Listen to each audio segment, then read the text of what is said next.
Introducing rum. While the first distillation of rum as we know it today took place in the 17th century in the Caribbean, an earlier version of rum, known as brum, was being produced by the ancient Malay people thousands of years ago. Along with this, in the 14th century, Marco Polo recorded that he tasted a very good wine of sugar when he was in Persia, which today is Iran. Today, rum is a sweet, tropical spirit that is associated with beachside cocktails and beautiful, warm sunsets.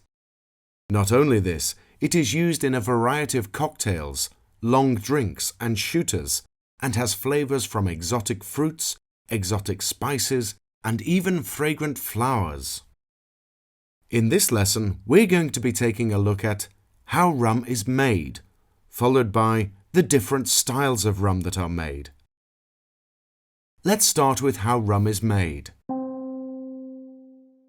When talking about how rum is made, the most important thing to understand is that there is no defined method of production. This is because rum production is based on traditional styles, which are all different, and depend on where it is being made and who is making it.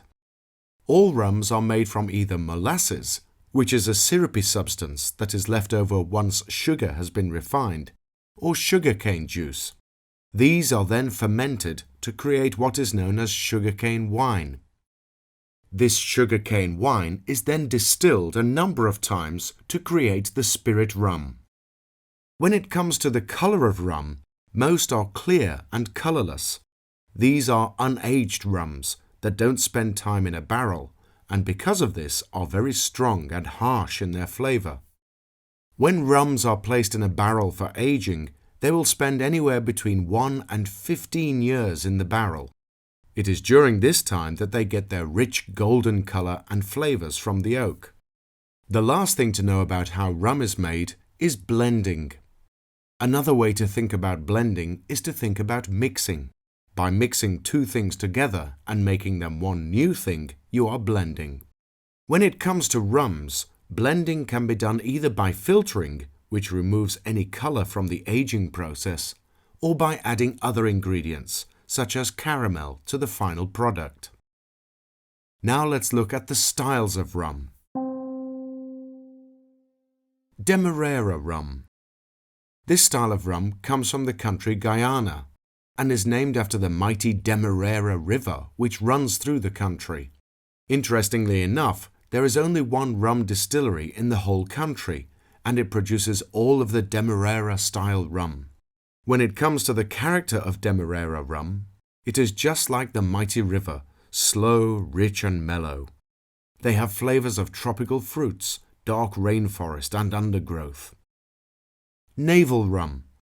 Naval and Navy rum is a style of rum that was originally blended for the British Navy during a time when the Navy would serve a tot a day to its entire fleet. The main ingredient in this blended style of rum is Demerara rum, and often some caramel is added in order to darken the color and give them a slightly burnt taste. Cuban rum. Cuban rum is made in Cuba and falls into two separate camps, with the first being light white rums and the other being aged Cuban rums. It is law in Cuba that rum must be aged for a minimum of 2 years before it can be called rum or ron. The main characteristic of all Cuban rums are the strong citric flavors, which come with a dry finish. Jamaican rum. Jamaican rum is exactly like life in Jamaica, fiery and containing a bit of a punch. They generally remind you of truffle oil, leather or waxiness. Rum agricole. This is a very important style of rum that is made from sugarcane juice. These rums have a very distinctive vegetal aroma and resemble cut grass, wet cane and white pepper.